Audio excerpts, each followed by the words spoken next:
Magandang araw po sa bawat isa sa inyo. Welcome back to our 365 Daily Devotions. Gusto po muna batiin si Sister Margaret. Happy birthday po sa inyo. Nakikiselebrate po kami sa inyong kaarawan ngayong araw. So ngayon po, itutuloy po natin yung ating series po patungkol sa 7 Principles to Achieve Our God-Given Goals. 7 Principles. Ito po ay isang linggo nating nag-aaralan. No? Nung nakaraan po, we talk about definition, clear goals, clear vision. Ano ba yung pinapagawa sa atin ni Lord? Marahil yung iba sa atin, no? When it comes to career, alam mo na talaga kung saan ka dinadala ni Lord. Of course, maraming aspeto yan. Sa ministry natin, sa family. Pag clearness sa sarili mo kung saan ka dinadala ni Lord, ang sarap-sarap sa pakiramdam. You know where to go, you know what to do. Alam mo ba't gumigising ka sa umaga. Alam mo na yung inspirasyon mo, bakit mo dapat ginagawa yung mga bagay na ginagawa mo because you have a clear vision. So that's definition, define your God-given goals. Number 2, planning. Number 3, Kaizen, make daily progress. Dapat araw-araw napapalapit ka dun sa vision mo, sa pinapagawa sa ni Lord. And number 4, laser focus, na overcome natin yung mga challenges. And then number 5, faithfulness. God blesses our faithfulness. Ito po yung topic natin ngayong umaga. Faithfulness. Now, sabi po dito sa Matthew chapter 25 verse 21, bibigay ko po muna pala sa inyo yung background, no? Ito po ay parte ng parable of the talents. Ito pong parable na ito ay meron po isang master na umalis, tapos iniwan niya yung 3 niyang servants, pinagkatiwalaan niya ng mga talents. Yung talents po, ano po ito, hindi yung talento, kundi yung currency, silver or gold. Kayamanan ito. So, yung mga servants po niya, yung isa dito, ginawa niya, tamad, lazy and wicked, sabi ng master nga, no? Binaon niya lang sa lupa, tapos wala siyang ginawa. Hindi siya naging faithful, hindi siya naging mabuting katiwala, hindi siya naging, hindi siya naging good steward nung pinagkatiwala sa kanya ng master. Binaon niya lang hanggang sa dumating yung master niya. Tapos sinoli niya uli. Now, yung dalawang servants naman, pinagbuti nila, no? Pinadami nila. Kumbaga, mas nag-improve, mas nag-develop, mas nag-multiply yung pinagkatiwala sa kanilang kayamanan ng master. Kaya pagdating ng master, ito yung sinabi ng master doon sa faithful servants. So sabi dito, his master replied, "Well done, good and faithful servant. You have been faithful with a few things. I will put you in charge of many things. Come and share your master's happiness." Sa Tagalog po, sinabi sa kanya ng Panginoon, "Magaling, tapat at mabuting lingkod. Halika, samahan mo ako sa aking kagalakan. Naging tapat ka sa kaunting halaga, kaya gagawin kitang tagapamahala ng malaking halaga." Yung first point po natin ngayong umaga, faithfulness in itself is success. I hope maging clear muna to sa atin, no? Kasi po, yung idea natin ng success, tayong mga tagasunod ng Panginoong Jesucristo, hindi yan yung kagaya ng idea ng success ng mga hindi mananampalataya at merong worldly perspective, yung makamundo. Sa makamundong perspektibo kasi, ang success nasusukat yan sa result. Ikaw ba ay naging mayaman, umunlad ka ba sa buhay, nakabili ka ba ng ganito, ganyan, ganun. Ang daming listahan ng resulta. Now, sa Kristiyanong perspektibo, yung success, hindi yan sa resulta na susukat eh. Ito ay kung ano ka ngayon. What is the attitude of your heart right now? So, dito po sa ating tinatalakay na ito, nung dumating yung master, nirecognize ng master, hindi yung resulta eh, kundi yung attitude of the heart. What they have been doing. Nirecognize ng master dito, ano yung ginagawa nila during the process, not the end result. Kaya ang sabi rito, "Well done, good and faithful servant." Yung mga servants kasi na ito, dalawa sila, no? They have been faithful to the master. Nung hindi pa dumadating yung master, so we're not talking about the result, we're talking about the attitude of the heart. They have been faithful to the master. So para sa ating mga Kristiyano, tagasunod ng Panginoong Jesucristo, faithfulness in itself is success. Ang tagumpay, nasa katapatan mo sa Panginoon. If you're faithful to God right now, tapat ka na ginagawa yung mga bagay na pinapagawa sa ni Lord, nagiging tapat tayo sa maliliit na bagay na pinagkakatiwala sa atin ni Lord, ginagawa natin ito ng mabuti para sa kalugaran ng Panginoon, kahit wala pang resulta, you're already successful. Because faithfulness in itself is success. Number 2, faithfulness values the small things. Yung pagiging tapat po sa Diyos, pinagpapahalagahan po nito, hindi lang yung mga malalaking bagay na pinagkakatiwala sa atin ng Diyos, pati mga maliliit na bagay. Kahit mga kaunting bagay. Minsan kasi, let's say, usaping pera, no? Pag binigyan ka ng Panginoon na libo-libo, tuwan-tuwa ka, no? Libo-libo, blessing ni Lord. Talagang iniisip mo agad, paano ko to gagamitin ng tama, no? Pero isipin mo, ganun rin ba yung attitude mo pag binigyan ka ni Lord ng barya-barya? Kasi sa barya-barya na binibigay sa iyo ng Panginoon, when you are faithful, kung ikaw isang taong faithful, tapat sa Diyos, kahit barya-barya yan, pinagpapahalagahan mo yan. Galing to sa Panginoon, pinagkatiwala ng Panginoon. Kaya kahit mga barya-barya to, gagawin ko yung pinakamainam, nakakalugod sa Panginoon. Gagawin ko yung tama, ipagbubutihin ko, kahit barya-barya lang pinagkakatiwala sa akin ng Panginoon. That's being faithful. Faithfulness values the small things. Kaya sabi po ng verse natin, you have been faithful with a few things. Kakaunti yung pinagkatiwala ng Panginoon sa kanila, pero pinagbuti nila, kaya sila yung tinatawag na faithful. Sabi rito sa Tagalog, naging tapat ka sa kaunting halaga, kaya gagawin kitang tagapamahala ng malaking halaga. So mga kapatid, question, tayo ba'y nagiging faithful sa Panginoon kahit sa mga maliliit na bagay na pinagkatiwala niya sa atin? Kung naging faithful ka sa isang anak, pag binigyan ka ng, the Lord is hindi KJ si Lord eh. Kung ano yung talagang magbibigay sa iyo ng kagalakan, bibigay niya sa iyo eh. Pwede kang bigyan ng Panginoon ng maraming anak, no? Why not? Pwede kang bigyan ng Panginoon ng talagang sandamakmak na pagpapala, why not? Hindi naman KJ si Lord. Ang tanong, faithful ba tayo sa maliliit na halaga para bigyan tayo ng malalaking halaga? Now, pangatlo po, faithfulness is a vessel of blessing.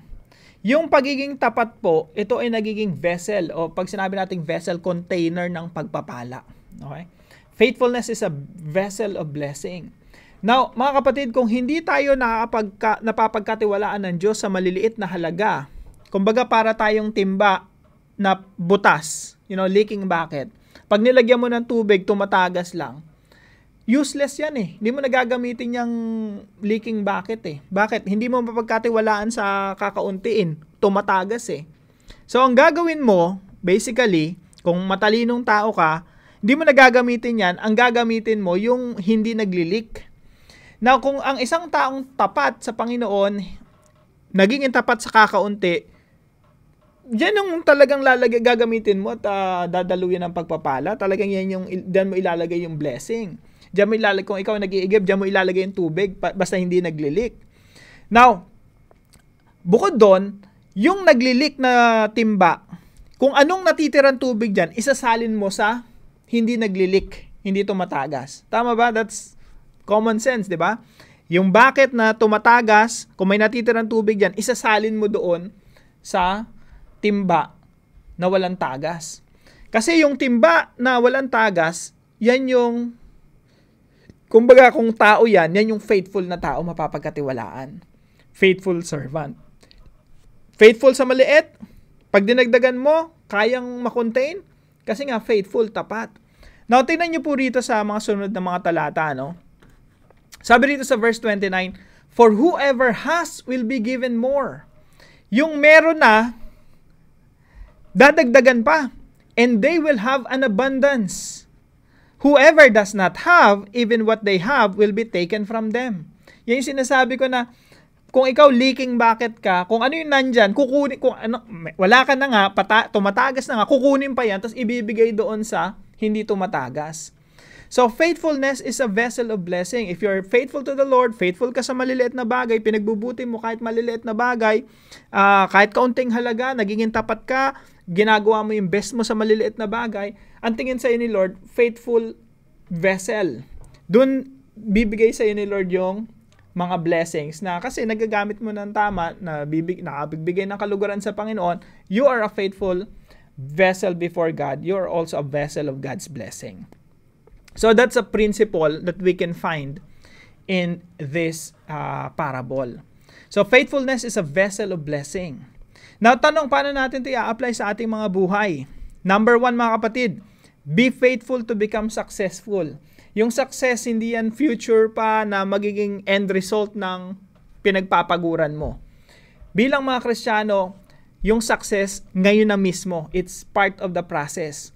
If you are being faithful now, you're already successful. So, be faithful to become successful.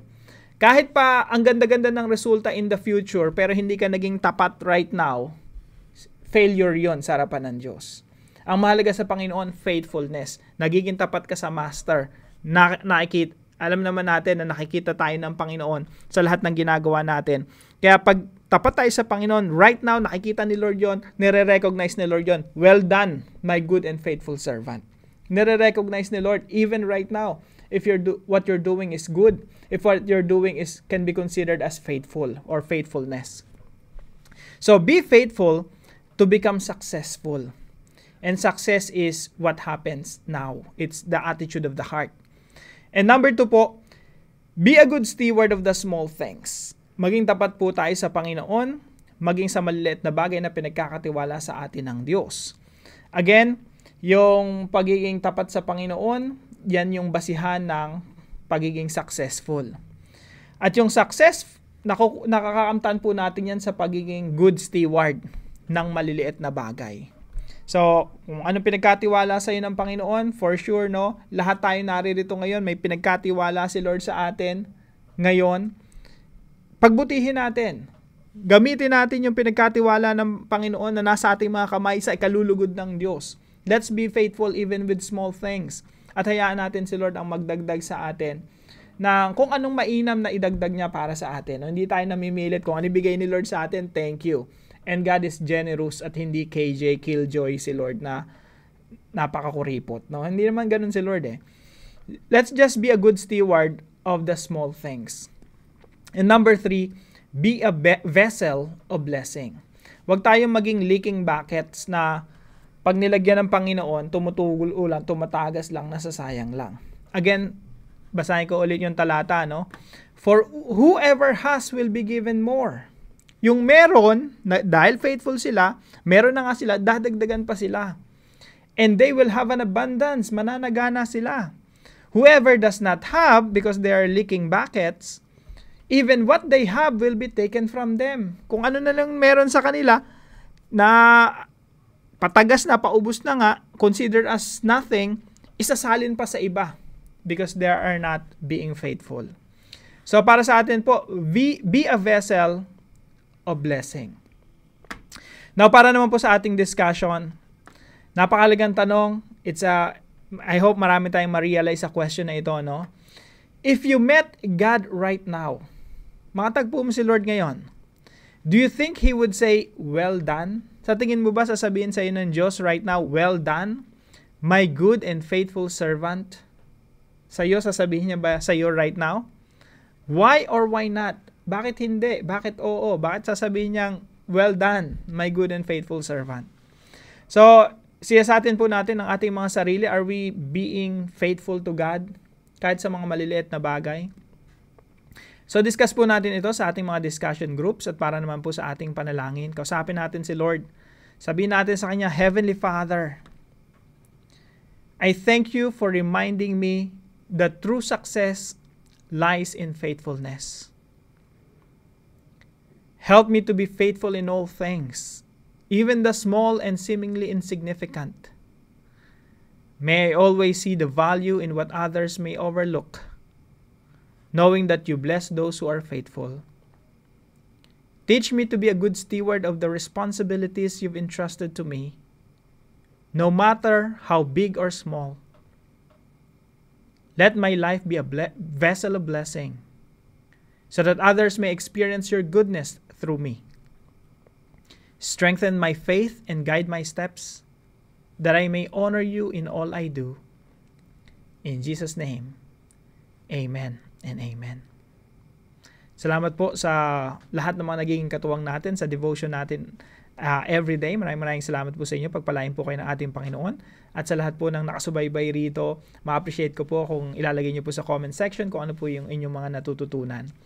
So, wag po natin kalimutan na ibahagi po yung devotion natin na ito sa ating mga mahal sa buhay at mga kaibigan na maging pagpapala rin po ito sa kanila. So, magkita-kita po tayo muli bukas alas 5 ng umaga dito sa ating Daily Devotions. God bless you po.